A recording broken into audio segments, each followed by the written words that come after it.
Hello and welcome to our MSci 442 presentation on the impact of information technology on city politics. If you liked the video, please make sure to like and subscribe, and let's get right into it.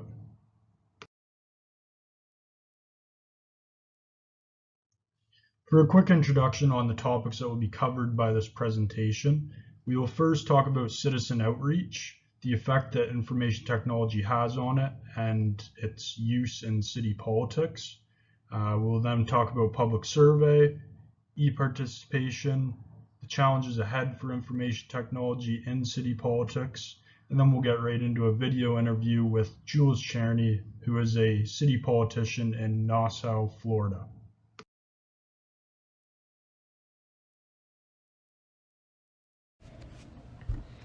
One way that information technology has a positive effect on city politics from both municipal, provincial, and federal standpoint is through citizen outreach. Information technology allows the government to connect directly with the public and provide vital information, usually in a one-way connection through SMS messaging, emails, or alerts. This one-way SMS style is very beneficial, especially in developing countries where messaging is much more common than internet access. The information provided is necessary, such as health precautions, tax payment information, or Amber Alerts. Most recently, during the COVID pandemic, the government provided the public with daily updates through some on live TV, but also online and information technology hubs or postings such as YouTube services or Facebook. Now, another form of citizen outreach that isn't more direct but implicit is digital publication. And this is where the government posts all of its important documents, proceedings, and even historical Senate debates online. Now, since being posted online, they're accessible by the public and allow the public to review their document. Aligns with the idea of democracy and the public keeping the government in check. On the Government of Canada's website, they have a total of 543,300 publications. Currently, the Government of Canada is working on mobile applications, API stores, and other cloud services, all in the style of information technology. That is another form for the public to have access to the government's data using either an API or getting alerts or notifications through mobile applications, or even having access to the government's cloud service.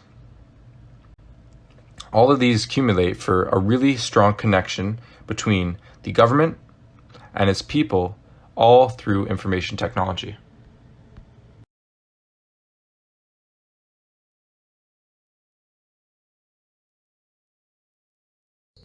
Citizen surveys are investigations of behavior, preferences, attitudes, or opinions of a target group sample collected through online questionnaires.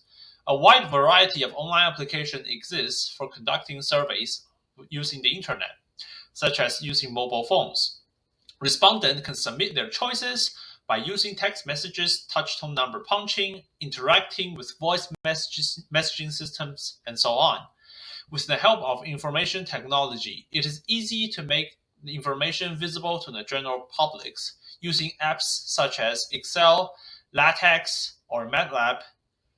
And online surveys can help governments and utilities to shape their future plans, such as investments or infrastructure plans to expand services, institutional changes, and tariff changes.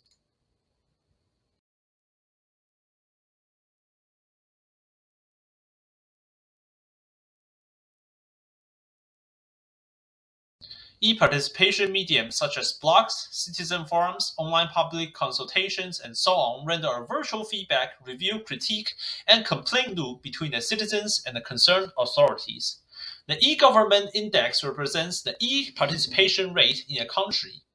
And according to the statistics done by the World Bank, the e-government index has increased 35% worldwide from 2002 to 2019. The goal of such mechanism in governance is to enable greater citizen participation in the decision-making process. Through e-participation, people can interact with local officials and make their voices heard. It allows citizens to immediately see how and why the representation is functioning this way. In addition, it enables the citizens to share their comments and views about the functioning and performance of the local agencies. Public officials or agencies can judge the prevailing mood of citizens and take corresponding course of action based on popular sentiment.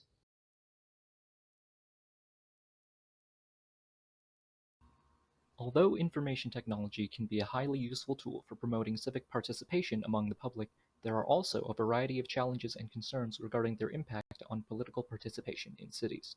One notable concern is that the effects of increased civic participation are not equal among all demographics.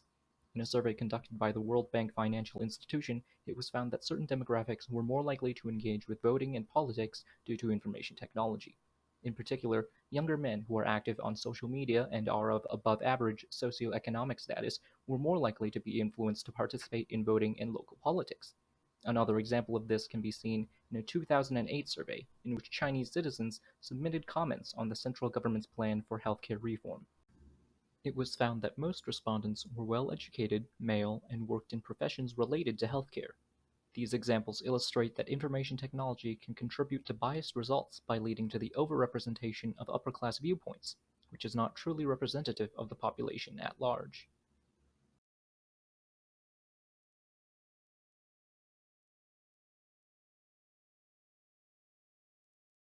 Another concern is that although digital tools can increase engagement among the public, it may still fail to create meaningful participation. Many people may be willing to fill out an online survey or like a social media post from a civic group, but are much more hesitant to get involved in a more active way.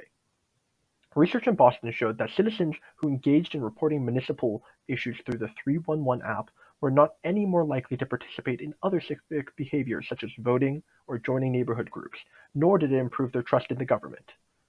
According to the political scientist Harry Hahn, civic organizations which encourage more time investment in the form of protests or calling local representatives are more successful in developing dedicated participants and having significant political impacts.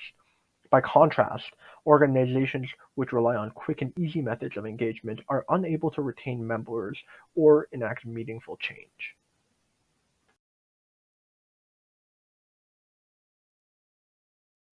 This issue can also be seen from the role of local governments themselves. A 2013 study found that over 70% of local governments in the US reported using social media to communicate with the public. However, most posts consist of announcements for special events and activities, while less than half were concerned with actual policy. The nature of interaction on social media posts and forums also means that they are more susceptible to manipulation by bots or malicious parties. The presence of fake accounts online can portray certain policies as more or less favorable to the public, whereas this is much more difficult to accomplish in a physical protest or demonstration. One. All right. Ready? I'm ready. All right. This is Julie Cherney, the up-and-coming Director of Transportation for Nassau County, Florida. She also has experience as a citizen in big cities like Montreal, Dallas, and Los Angeles, both before and after the rise of information technology. Last but not least, she's also my awesome mom. So, how big of a role does information technology play in your day-to-day? How would your day-to-day look 20 years ago? Would it be easier, harder, or similar? Well, currently, the role of transportation in Nassau County is focused on seniors because government-sponsored transportation in the county, a lot of the seniors use the buses to get to their doctor's appointments. And I feel that technology could have more of an advantage in my role, but seniors resist change. So while the drivers are able to respond more quickly when there's a change in their schedule because they have technology on board their buses and the changes pop up instantly on their data boards. Then it used to be that the dispatch would have to call them and have to answer the calls or call back because they were driving. Now that's instant, so that's good. And that's a good impact, but there's a negative impact for seniors because they lack the one-on-one personal service that they're used to having. They don't necessarily understand what website technology, nor do they understand not being able to speak with a live person if they have a question or a concern. That's awesome. Thanks.